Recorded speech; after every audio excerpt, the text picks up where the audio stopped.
lagi umatnya tidak kasih kepada Nabi SAW.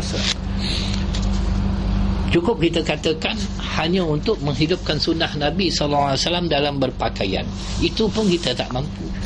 Ataupun untuk menghidupkan sunnah Nabi SAW dalam makan dan minum,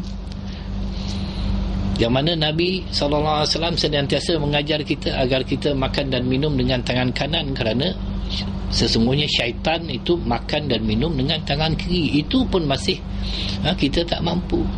Begitu juga baginda Nabi SAW mengajar kepada kita untuk memasuki masjid rumah Allah dengan mendahulukan kaki kanan dan keluar dengan kaki kiri. Tetapi kita masuk tandas seumpama masuk masjid, yang kita mendahulukan kaki kanan masuk tandas, keluar kaki kiri. Dan masuk masjid pula mendahulukan kaki kiri dan keluar kaki kanan. Ini kebanyakan yang dilakukan oleh orang ramai, yang mana ini hanyalah sunnah yang paling ringan yang diajar oleh baginda Nabi SAW pun tak mampu untuk kita hidupkan. Bagaimana untuk kita menghidupkan sunnah-sunnah yang lebih besar lagi? Apatah lagi untuk kita berjihad ke jalan Allah Subhanahu Wa Taala, sehingga kan kita ini telah lupa kepada baginda Nabi SAW. Tetapi pada bulan Rabiul Awal inilah yang satu-satunya peluang. Apabila masuknya gerbang bulan Rabiul Awal, kita akan memperbanyakkan berselawat ke atas Nabi SAW. Kerana dikatakan oleh para ulama, ibadat yang paling utama iaitu solat. Itu ibadat yang paling utama.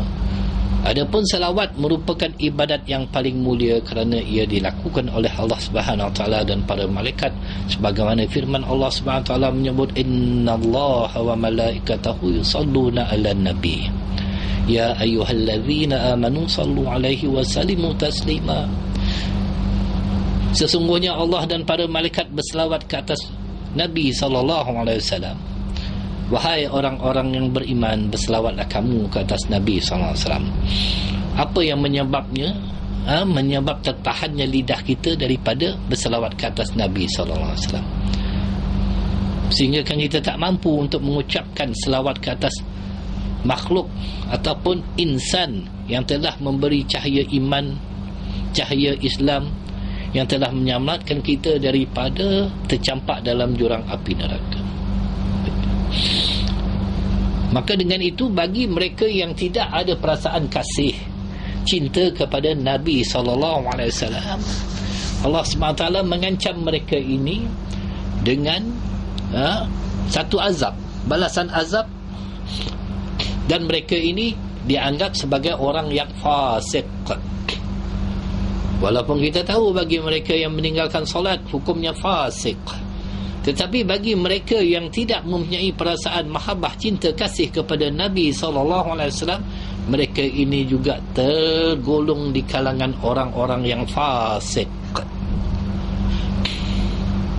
Ini yang kita takut, kerana fasik yang sesat dan tidak diberi petunjuk kepada sesiapa yang mencintai keluarga mereka lebih daripada cinta mereka kepada Nabi SAW.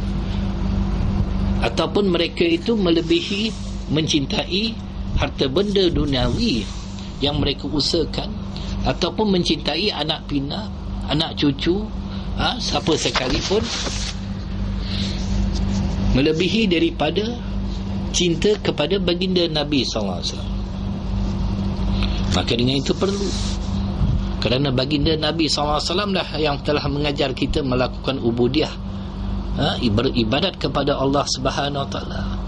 Seterusnya kita mendapat kemuliaan dan ganjaran yang besar daripada ibadat yang kita lakukan itu, dan ia kekal abadi, khalidina fiha abada, kekal abadi, sehingga dicatatkan amalan-amalan kita itu asbab daripada petunjuk yang telah diajar oleh baginda Nabi SAW. Begitu juga baginda Nabi SAW telah membawa rahmat kepada manusia, hidup di dunia dan di akhirat. Kita mendapat kemuliaan kerana kita menjadi umat Nabi Muhammad SAW. Itu saja. Dan baginda juga menyelamatkan